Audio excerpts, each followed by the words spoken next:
Today we're doing readings out of S. Bill Season on fear. You ready, Michael, on 22?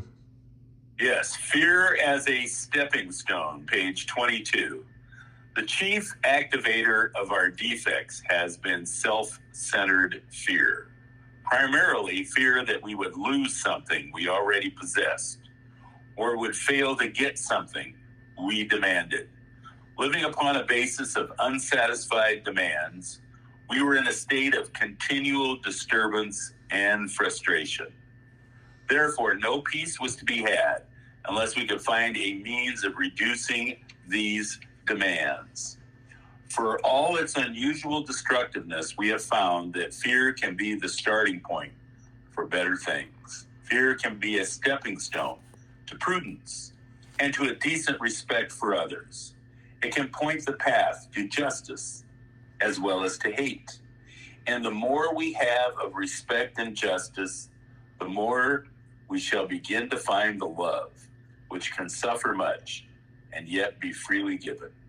So fear need not always be destructive, because the lessons of its consequences can lead us to positive values. Okay. Our next reading is on 43. How much anonymity? As a rule, the average newcomer wanted his family to know immediately what he was trying to do. He also wanted to tell others who had tried to help him, his doctor, his minister, and close friends. As he gained confidence, he felt it right to explain his new way of life to his employer and business associates. When opportunities to be helpful came along, he found he could talk easily about AA to almost anyone. These quiet disclosures helped him to lose his fear of the alcoholic stigma and spread the news of AA's existence in his community. Many a new man and woman came to AA because of such conversations. Since it is only at the top public level that anonymity is expected, such communications are well within its spirit. And then our next reading is on 46. True ambition and faults. We have had a much keener look at ourselves and those about us. We have seen that we were prodded by unreasonable fears or anxieties into making a life of business, winning fame, money, and what we thought was leadership. So false pride became the reverse side of that ruinous coin marked fear. We simply had to be number one people to cover up our deep-lying inferiorities. True ambition is not what we thought it was. True ambition is the profound desire to live usefully and walk humbly under the grace of God. Okay, our next reading is 5:1. Okay, page 51, The Coming of Faith. In my own case, the foundation stone of freedom from fear is that of faith. A faith that, despite all worldly appearances to the contrary, causes me to believe that I live in a universe that makes sense. To me, this means a belief in a creator who is all power, justice, and love. A God who intends for me a purpose, a meaning, and a destiny to grow, however little and haltingly, towards his own likeness and image. Before the coming of faith, I had lived as an alien in a cosmos that too often seemed both hostile and cruel. In it, there could be no inner security for me. When I was driven to my knees by alcohol, I was ready to ask for the gift of faith. And all was changed. Never again, my pains and problems notwithstanding, would I experience my former desolation. I saw the universe to be lighted by God's love. I was alone no more. Okay. Next reading is 6:1. Resolving fear. Fear somehow touched about every aspect of our lives. It was an evil and corroding thread. The fabric of our existence was shot through with it. It set in motion trains of circumstances which brought us misfortune we felt we didn't deserve. But did not we often set the ball rolling ourselves? The problem of resolving fear has two aspects. We shall try for all the freedom from fear that is possible for us to attain. Then we shall need to find both the courage and the grace to deal constructively with whatever fear remains. 7.5. Page 75. Losing financial fears. When a job still looked like a mere means of getting money rather than an opportunity for service, when the acquisition of money for financial independence looked more important than a right dependence upon God, we were the victims of unreasonable fears. And these fears, which would make a serene and useful existence at any financial level quite impossible. But as time passed, we found that with the help of AA's 12 steps, we could lose those fears no matter what our material prospects were. We could cheerfully perform humble labor without worrying about tomorrow. If our circumstances happened to be good, we no longer dreaded a change for the worse, for we had learned that these troubles could be turned into great values for ourselves and for others. Okay. 9.1. Courage and prudence. When fear persisted, we knew it for what it was, and we became able to handle it.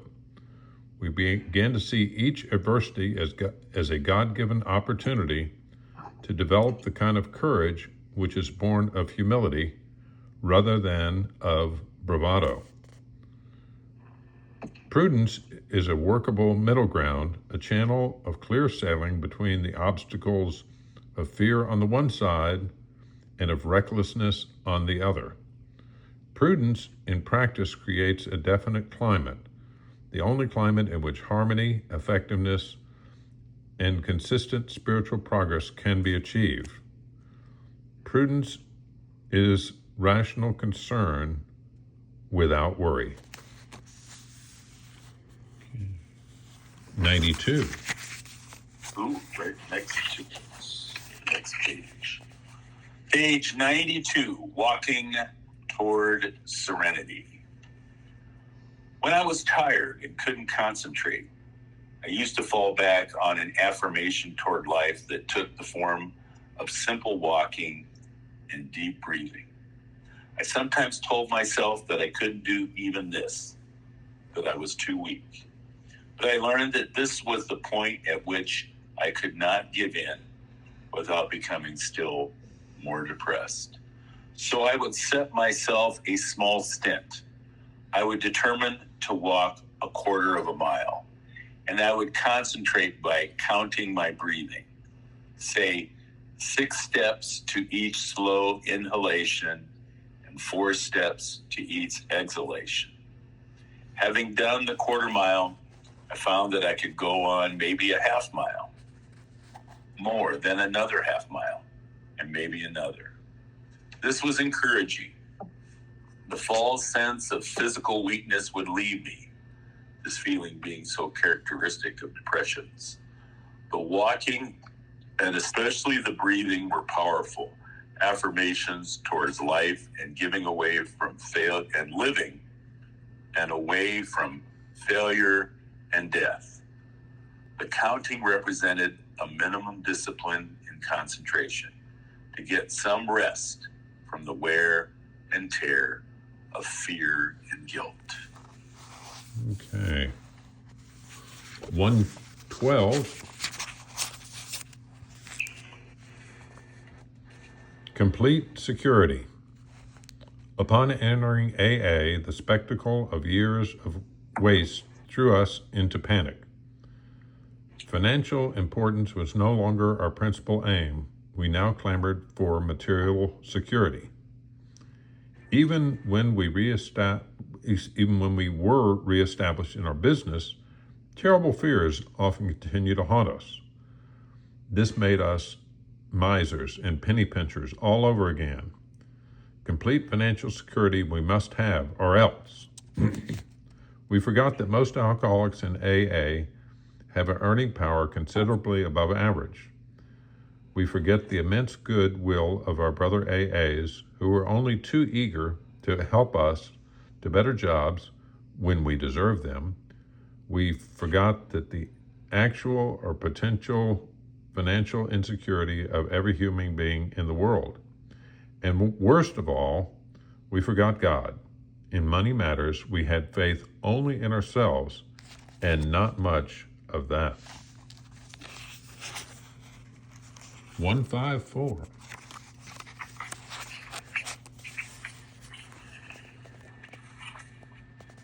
Okay. 154, relapses and the group. An early fear was that of slips or relapses. At first, nearly every alcoholic we approached began to slip, if indeed he sobered up at all. Others would stay dry 6 months or maybe a year and then take a skid. This was always a genuine catastrophe. We would all look at each other and say, "Who next?" Today, those slips are a very serious difficulty. As a group, we take them in stride. Fear has evaporated. Alcohol always threatens the individual, but we know that it cannot destroy the common welfare. It does not seem to pay to argue with slippers about the proper method of getting dry. After all, why should people who are drinking tell people who are dry how it should be done? Just kid the boys along. Ask them if they are having fun. If they are too noisy or troublesome, amiably keep out of their way. Okay. 166. Fear no evil. Though we of AA find ourselves living in a world characterized by destructive fears as never before in history, we see great areas of faith and tremendous aspirations towards justice and brotherhood. Yet no prophet can presume to say whether the world outcome will be a blazing destruction or the beginning, under God's intention, of the brightest era yet known to mankind. I am sure we AAs will comprehend this scene in microcosm. We have experienced this identical state of terrifying uncertainty, each in his own life. In no sense prideful, we can say that we do not fear the world outcome, whichever course it may take. This is because we have established a deeply feel and say, we shall fear no evil. Thy will, not ours, be done. 196.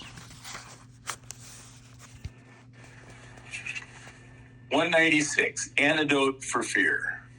When our failings generate fear, we then have soul sickness. This sickness in turn generates still more character defects. Unreasonable fear that our instincts will not be satisfied drives us to covet the possessions of others, to lust for sex and power, to become angry when our instinctive demands are threatened, to be envious when the ambitions of others seem to be realized while ours are not. We eat, drink, and grab for more of everything than we need, fearing we shall never have enough. And with genuine alarm at the prospect of work, we stay lazy. We loaf and procrastinate, or at best, work grudgingly and under half steam. These fears are the termites that ceaselessly devour the foundations of whatever sort of life we try to build. As faith grows, so does inner security. the vast underlying fear of nothingness commences to subside. We of AA find that our basic antidote for fear is a spiritual awakening. Okay, our next reading is 253. Look before you leap. Wise men and women rightly give a top rating to the virtue of prudence. They know that without this all-important attribute, little wisdom is to be had. Mere looking before we leap is not enough.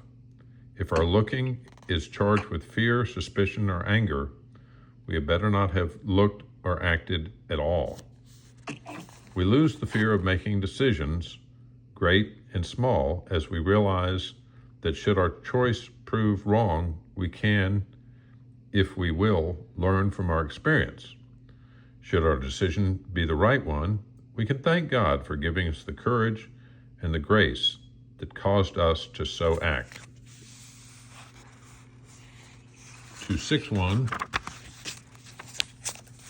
Fearless and Searching, page 261. My self-analysis has frequently been faulty. Sometimes I've failed to share my defects with the right people. At other times, I've confessed their defects rather than my own. And at still other times, my confession of defects has been more in the nature of loud complaints about my circumstances and my problems. When AA suggests a fearless moral inventory, it must seem to every newcomer that more is being asked of him than he can do. Every time he tries to look within himself, pride says, "You need not pass this way," and fear says, "You dare not look." But pride and fear of this sort turn out to be boogeymen, nothing else. Once we have a complete willingness to take inventory and exert ourselves to do the job thoroughly, a wonderful light falls upon this foggy scene. As we persist, a brand new kind of confidence is born. The sense of relief at finally facing ourselves is indescribable. 263. Fear and Faith. The achievement of freedom from fear is a lifetime undertaking, one that can never be wholly completed. When under heavy attack, acute illness, or in other conditions of serious insecurity, we shall all react to this emotion, well or badly, as the case may be. Only self-deceived will calm perfect freedom from fear. We finally saw that faith in some kind of a God was a part of our makeup. Sometimes we had to search persistently, but He was there. He was as much a fact as we were. We found the great reality deep down within us. In our final reading, 278. Page 278, Speak Up Without Fear. Few of us are anonymous so far as our daily contacts go. We have dropped anonymity at this level because we think our friends and associates ought to know about AA and what it has done for us. We also wish to lose the fear of admitting that we are alcoholics, though we earnestly request reporters not to disclose our identities. We frequently speak before semi-public gatherings. We wish to convince audiences that our alcoholism is a sickness we no longer fear to discuss before anyone. If, however, we venture beyond this limit, we shall surely lose the principle of anonymity forever. If every AA felt free to publish his own name, picture, and story, we would soon be launched upon a vast orgy of personal publicity. While the so-called public meeting is questioned by many AA members, I favor it myself, providing only that anonymity is respected in press reports. and that we ask nothing for ourselves except understanding.